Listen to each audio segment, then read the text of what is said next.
Tough time देने की धमकियों पर हुकूमत का तहरीक इंसाफ पर वार। स्पीकर कौमी असम्बली राजा परवेज अशरफ ने पीटीआई के मजीद 35 अरकान के इस्तीफे मंजूर कर लिए।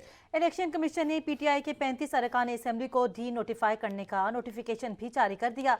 इलेक्शन कमीशन ने 31 जनरल नशिस्तें जबकि 4 मखसूस नशिस्तों पर कामयाब खवातीन को डी नोटिफाई किया है।